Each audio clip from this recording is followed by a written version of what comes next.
যেটা বললাম সেটা হচ্ছে যে আপনারা সবাই দেখেছেন যে দুটো পরস্পর বিরোধী ধারা আছে আর কি। বিশ্ববিদ্যালয়ের সকল শিক্ষক কর্মচারী কর্মকর্তা আপনারা দেখতেই পেয়েছেন, তারা মোটামুটি একজোট যে তারা প্রাতিষ্ঠানিক সুবিধার আদলে হলেও তাদের সন্তানদের জন্য একটা সুবিধা চান। এটা একদম পরিষ্কার তারা চান। এবং আমাদের ছাত্রছাত্রীদের ভিতরে যারা আছে তাদের অনেকেরই অবস্থান হচ্ছে যে এই ব্যাপারটায় তাদের কোনো রকম মানে নাই আর কি, তারা এটাকে ন্যায্য বলে মনে করে না এবং তাদের একটা অবস্থান আছে। এটা হচ্ছে দুটো গ্রুপের অবস্থান আর কি।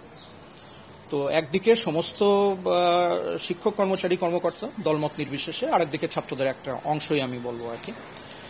আমাদের অবস্থানটা কি, প্রশাসনের জায়গা থেকে আমাদের একটা দায়িত্ব আছে, যেই দায়িত্বটা হচ্ছে সবার উপরে, সেটা হচ্ছে সবাইকে সাথে নিয়ে বিশ্ববিদ্যালয়টাকে চালু রাখা, যেন ক্লাস পরীক্ষা এবং যাবতীয় বিশ্ববিদ্যালয়ের যে কার্যক্রমগুলো আছে সেগুলো যেন চালু থাকে।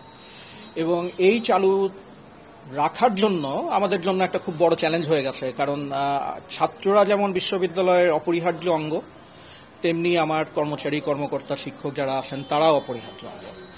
এবং ছাত্রদের যে অবস্থান আজকে তারা যেটা করছে এটা তাদের যেমন একটা গণতান্ত্রিক অধিকারের ব্যাপার, তেমনি শিক্ষকরাও কিন্তু ইচ্ছা করলে বিভিন্ন আন্দোলন কর্মচারীরা করতে পারেন আর কি।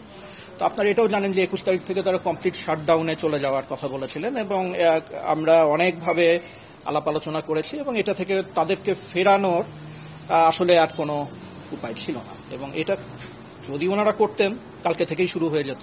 বিশ্ববিদ্যালয়ে লেখাপড়া এবং গবেষণা, পরীক্ষা, একই সাথে যে রাকসু আন্দোলন নিয়ে এখন সারা দেশ তাকিয়ে আছে, রাকসু যে নির্বাচন, এটাও সম্পূর্ণ, এটা অ্যাবসলিউটলি ইম্পসিবল হয়ে দাঁড়াতো আর কি।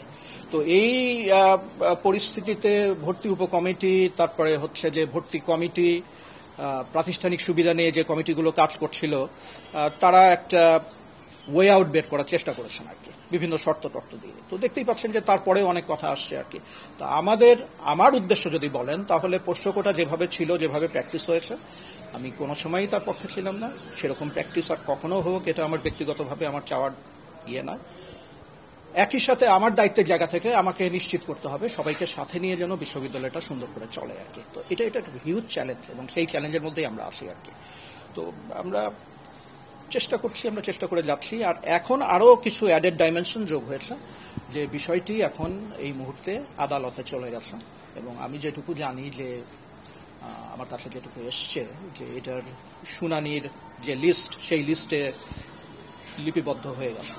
তো এটা আরেকটা যেই ক্ষেত্র তৈরি করেছে সেটা হচ্ছে যে আমাদের ওই রায়টাকে পেতে হবে আর কি। ওই রায়টা আমাদের জন্য এখন গুরুত্বপূর্ণ, কারণ আদালত থেকে যে কথাটা আসবে সেটাও আমাদেরকে বিবেচনায় রাখতে হবে। এটাই হচ্ছে অবস্থা।